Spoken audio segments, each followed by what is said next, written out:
Doctors of Reddit, what was the worst thing you've seen for a patient that another doctor overlooked? Neurologist sent patient to our ED without informing her that imaging showed a glioblastoma, assuring her impending death. He didn't overlook the disease, he overlooked the communication. Next story. I am not a doctor, I am a nurse, but not in MedSurg. My sister had her gallbladder out, routine surgery, and 2 days later woke up at 4 a.m. in searing pain, went to the ER by ambulance. I met her there. The ER docs were all apparently convinced she was a drug seeker and did not even conduct a physical exam beyond taking her vitals.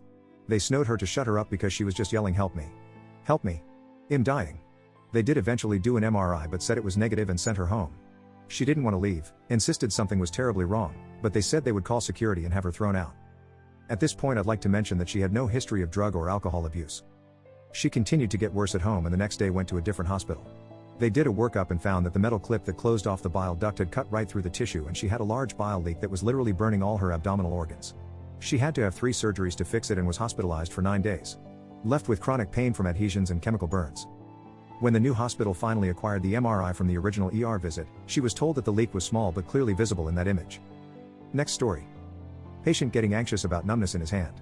It's getting more frequent and I don't want to live like this, it gets me freaked out like my hand's not there.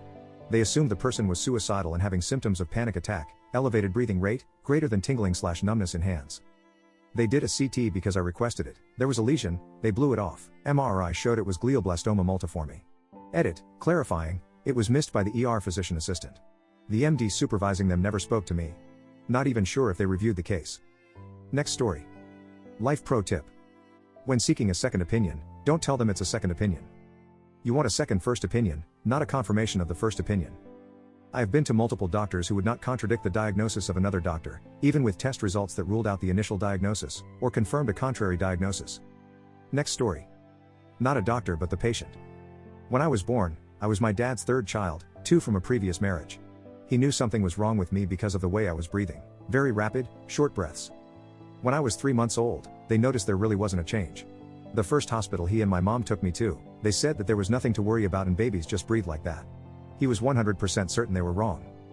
They took me to a second hospital, and they said there's definitely something wrong. But they didn't have the technology to help, 1986. They recommended us to a 3rd hospital, which was a couple hours away. Finally, the 3rd hospital took me right in and performed surgery that day. Turns out I had 5 holes in my heart. They tried to go through my rib cage, but it didn't work. They had to crack my sternum and go directly through my chest. They took my heart out of its body and patched the holes. I'm doing wonderfully medically today, and am forever in their debt. Next story. Ooh, I've got a good one, albeit sad. I was working nights and a patient came in for a nailed repair under general anesthesia. It was a slow night. As they're anesthetizing him, he aspirates, so we do a chest x-ray to see if he's got any spit/blood in his lungs. What we didn't know is that prior to this emergency surgery, he'd been going to his GP for over 6 months complaining about chest tightness. They'd put him on various different asthma medications, but none had any effect on him. The x-ray showed a massive dark mass in his left lung. We kept him asleep and transferred him to ICU. His wife and 3-year-old daughter were waiting for him on the ward. We had to tell them where he'd gone, why he'd gone there, and what was going to happen. He died from lung cancer within the month. Next story. Probably the worst story one can hear. My wife found a lump under her breast that was really concerning. It took her about 2 months to get a proper appointment to have it looked at. Doc diagnosed it as a cyst and fibroadenoma. She drained the lump and it was fine. Grew back a week later and was bigger. Finally, after being in pain for weeks on end, the doctor said this is clearly not working, so we will do surgery and remove it. Upon going in for the checkup, thinking they'd take a look at the scar and healing, it turns out that she had stage 2A triple-negative breast cancer. The surgeon was absolutely floored. The most upsetting thing was that while her main surgeon/gyno, who was fantastic, was on holiday, another male doctor told her any surgery would be merely cosmetic and it clearly didn't bother her because he could touch the lump. I almost laid the doctor out in the office. When she got the diagnosis, he apologized to both of us for being an a-hole. Unfortunately, this story didn't end well. Despite doing 8 months of therapy, chemo and radio, her cancer returned 7 months later and ultimately led to her death after it spread to her brain and spinal fluid. So many people told me, breast cancer, that's one of the easy ones. My insert relative nobody cares about here had it. She switched gynos twice because they wouldn't take it seriously. It's been 6 months now and not a day goes by where I wish I could have taken her cancer away. She was 27 years old. Edit, so thank you all. To anyone facing a cancer diagnosis or even a triple-negative diagnosis, do not be deterred by this story, it is not your story. Keep fighting and live for yourself, for my wife.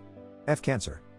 Edit 2, to everyone wondering how I am doing, it's been 6 months since she passed, though I have been grieving for a while longer, anticipatory grief they call it, and so considering everything, I am doing well. It was her birthday on February 28th and she would have been 28, so the week was quite solemn, but other than that, I have found ways to move forward with her, not from her. Whenever I have a moment, I let it happen and then continue. I do have PTSD from her time in the hospital, but I am learning to deal with it, and when COVID calms down I will go to therapy. All in all, I am doing well, enjoying life as much as COVID allows and just processing all my feelings. I miss her every day and will for the rest of my life.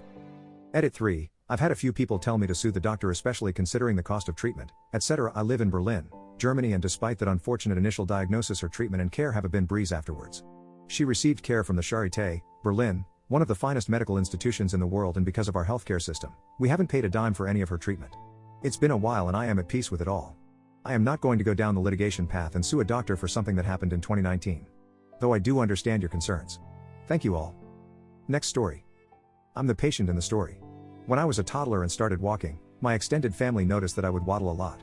My parents didn't really notice it because they grew used to my funny walking, but my grandma and my aunts that saw me so much less often insisted that I had a limp. So my mother asked our pediatrician about it and he reassured that it was nothing and would fix itself when growing. 1 year passed and it didn't fix itself, it got more noticeable. My mother asked again to my doctor. She asked for an x-ray to make sure everything was fine, and the doctor bit her head off for wanting to expose me to the rays. He insisted it was nothing but referred us to a specialist anyway. The specialist suggested my parents put some wool around my leg that had the limp. Because wool would warm it up and speed up the growing process. Right. My dad finally had enough. It was summer and my regular pediatrician was on holiday.